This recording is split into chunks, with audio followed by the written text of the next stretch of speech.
quantum thing means that nothing is fixed in this world. You can't say that this is a grapefruit because it just depends on how you see it. And that really has to, and this is, I'm mentioning that because that's sort of my excuse, because what I'm going to say, you could say that Dennis understands nothing about physics, and that's true. Then Dennis would say, but no, it's not my fault, I read it here in this book. But it's possible that he didn't understand anything about physics. And then, if he says, no, I know my physics, and it says, not me. Nature doesn't understand physics. That's an amazing thing that I discovered, that in effect, nature, 13.7 billion years ago, made mistakes. It didn't quite get things right.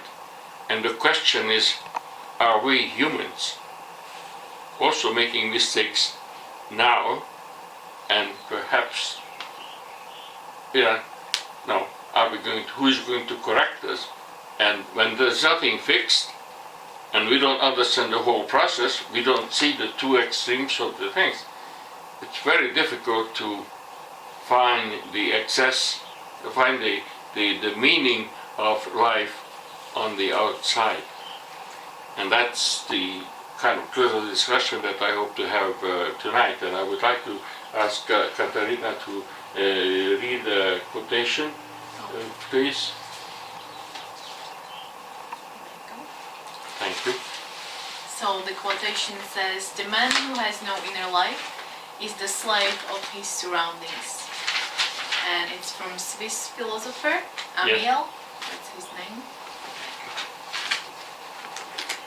So here we are, the man who has no inner life is the slave of the outside conditions.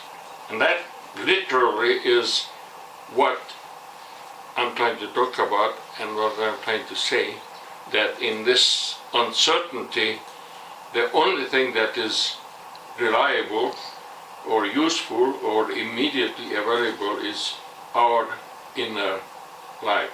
And if we didn't build one up, then we are going to remain slave. If we build it up, maybe less so, and maybe we have some meaning that is interesting, important, and basically somehow accessible to all of us. So in a sense, I'm trying to literally, and it's a very complex subject, so I did a bit of preparation here, and I'd like to say that there are 5 things that I'm trying to say that this seems to be true by a whole lot of people, or including our own research, and Katarina is my #1 research person, and much of it, what is going to be mentioned here, was developed and discovered through her. Incidentally, she has her master's degree in social sciences back in the old country, Korsha. She is from Košice, the old the Slovakia, and so are you from Slovakia. So I was looking for interviewing people for this, and somebody just gave me Szilvás gombóc, and I said, "Oh, Szilvás gombóc," in Hungarian. And well, she said that, well, I'm from Košice, and my nagymama, my grandmother, used to make Szilvás gombóc, and that was it. I said, okay, you are hired, right? I would hire her immediately. I did. As soon as immediately. Okay, you are even without the Szilvás gombóc. Never- Even without the gombóc, I would hire her. Even without gombóc. Now, well, we are different. We are different, and that's the whole point. Well, what we are going to talk about is the grapefruit universe. That is really an amazing concept. Now, in this little, very brief presentation, and I really mean it brief, I'm trying to say that I think what we know today, and when I say we is the universe, or the physicist, or the neurologist, or the whoever, but what I'm trying to do is to collect this information and synthesize it and put it into a complete picture. And the first thing that I'd like to suggest to you, that what we now know and can call for certain, according to this physicist, and I could give you the book right now if you ask for it, and the titles and so on, the world is vibrating. So there is no such thing as mass, there are no photons per se, or there are no solid, there is no furniture. We are not, but we are a vibration of some kind. Everything is vibration, even what is called the mass, which in Einstein's equation, E, energy, equals mc square, the m is merely a vibration that is compressed. So a very tiny, tiny vibration, but vibration it is. It is not a piece of hard stuff. What we have here, in this building, in this house, in the universe, in the, well, everywhere, at one point, 13.7 billion years ago, was nothing but a grapefruit. And that is the number one point that I like to think, because from that, it's vibration that created us. This means, and the second point, if I may, that because it is all vibration, it is all mathematics. And mathematics could be used to calculate, even if you don't have the right mathematics skill, like integrals and so on. You invent your own mathematics in this day and age, but always Newton invented his mathematics and integration and differential equations and other things. So everything is mathematics. We have to accept that. And that is very important, because if it is mathematics, then it allows you to create a model and actually calculate what has to be from here to there, like the distance from here to there, and there, and there, and what other forces are coming in. The wind is blowing, well, you need more energy because the wind is against you. So mathematics gives a clarity. So you don't just believe that life is life and things are happening. There is a whole lot of mathematics behind everything. And that makes it accessible, understandable, because it could be calculated. And we have a number of engineers in this room right now, and you know that in engineering itself, you could calculate a number of things that most people wouldn't know, and if you forgot to calculate one, then the bridge goes down and other things could happen that are obviously, not very desirable. So mathematics gives us humans a more accurate way to see the world than life just happens, or whatever else just happens, or that believing in this, then it will happen because you believe and you do this. All that is becoming mathematics. The amazing thing that this, again, in 2013 we could say, but not before, that in the equation that Einstein wrote in 1905, that E, the energy, is equal mc square, that energy was created by the Big Bang. And the Big Bang was vibrations. But because material is vibration too, The Einstein equation merely says that this vibration is now equal to this vibration, including the constant of c, the speed of light, to the square. Okay, so there is a duality in everything. So the images that we passed around actually are two things. That picture of Einstein and Marilyn Monroe is one picture, and yet, depending on the distance that you are from, or the picture that Gabor Danish figured out in half a century ago, that is one image too. It's just that you have to be prepared to see things differently at different times and different locations. But the duality is in all of us. It's a very important thing, because people talk about duality, that there is a God and there is me. Now, what physics are saying, that anyway there is a God, is a creative person, and there is the material and ordinary non-creative part. So the duality is in all of us. That's an equation that we could now write, and I think the reinterpretation of Einstein's equation would be just that. Then the fourth point that I'm trying to discuss tonight, or prove tonight, prove in the sense that I give you the books where I read it from, is that the whole universe is self-creative. And that means that the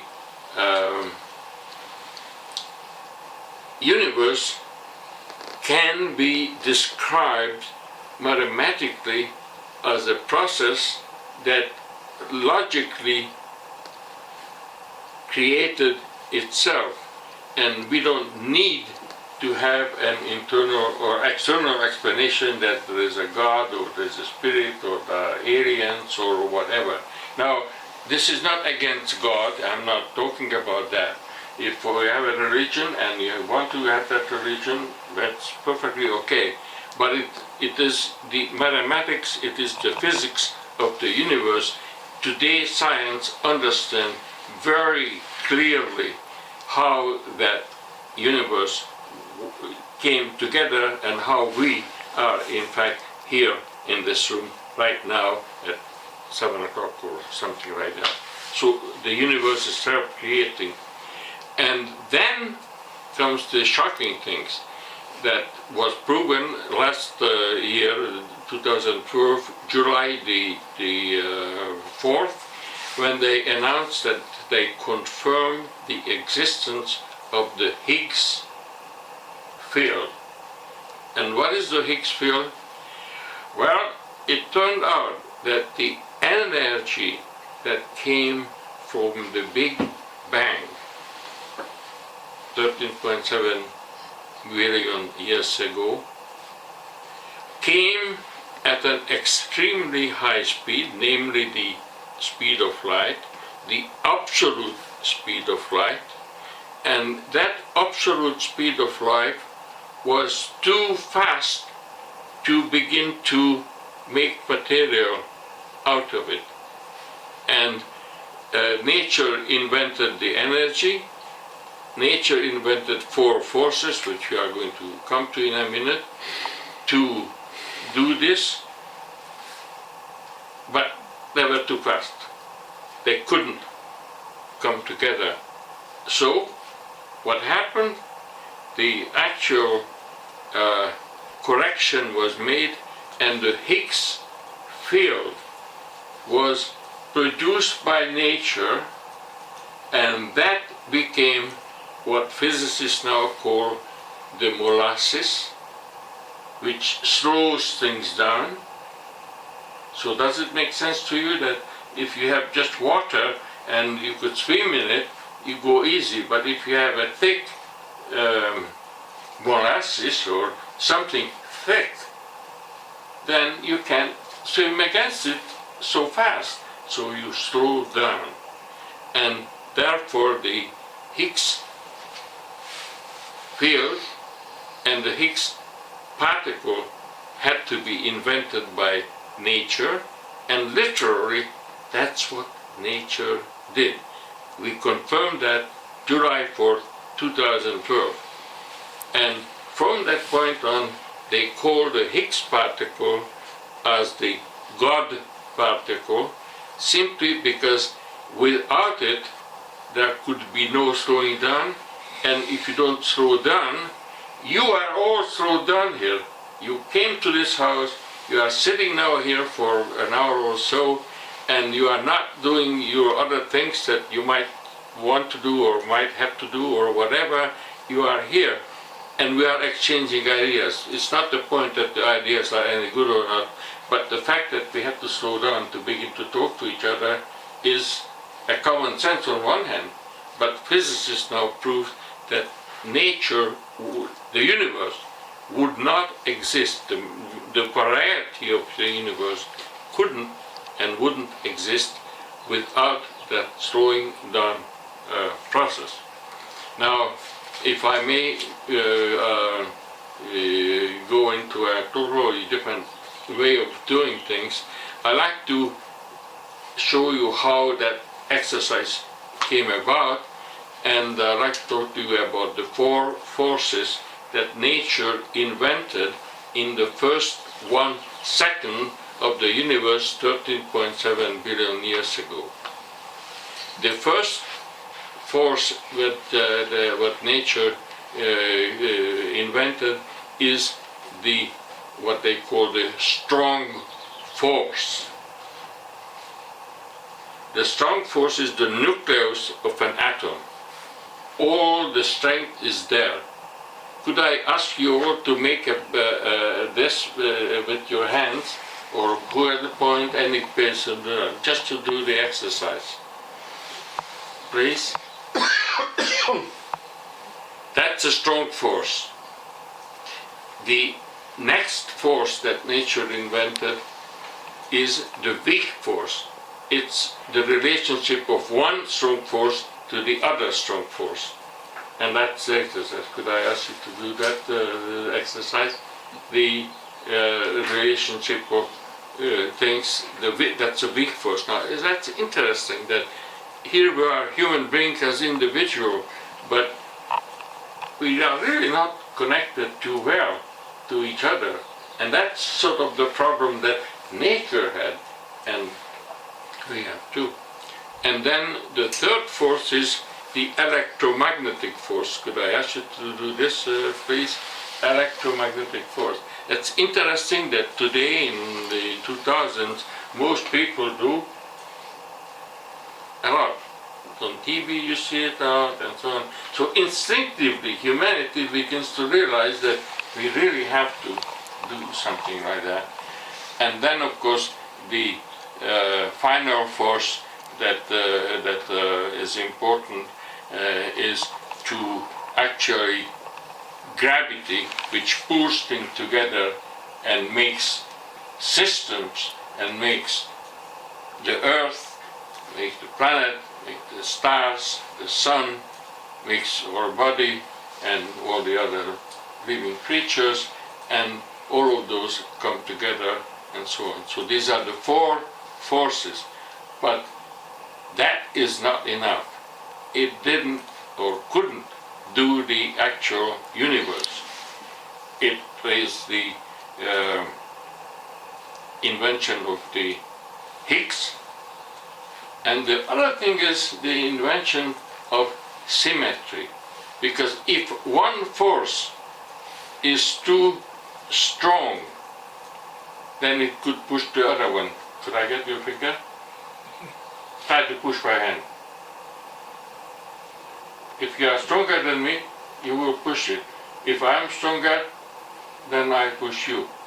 So symmetry is when we are equal in forces.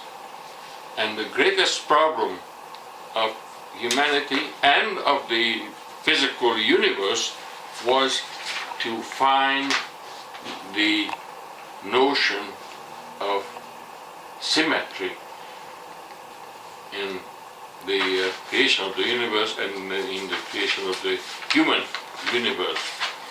So the physicists started to really begin to think of the world this way. Yeah. She has to go. She has some other appointment. Thank you for coming. It's wonderful. Thank you. See you soon. Thank you. Good evening. So what we have, do we have the snake? Yeah, but we don't have a copy to give her. I think it's We'll in do the it, book, yeah. no? Oh, yeah. It's in the book, yeah. Sorry, we just have to get, I think it's in the kitchen. yeah. Anyway, what it all puts together, what I was going to give to you a piece of paper, and hopefully I could do that later. I have connected the first second of the universe. Yeah. Could you give it out, please?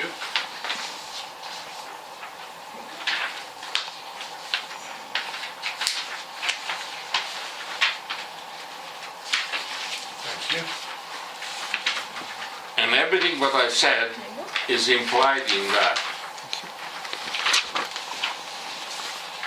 And I don't know if anybody in the world has put it all together, that the whole universe, including the human universe, the physical universe, and all the biological universe of all the beings, is one identical thing created by the very same four forces of strong forces, weak forces, electromagnetic forces, and gravity. So those four forces, 13.7 billion years ago and today, the same thing. And you and I are all made up and all using them, and this is what creativity, and in our case photography in particular, is all about.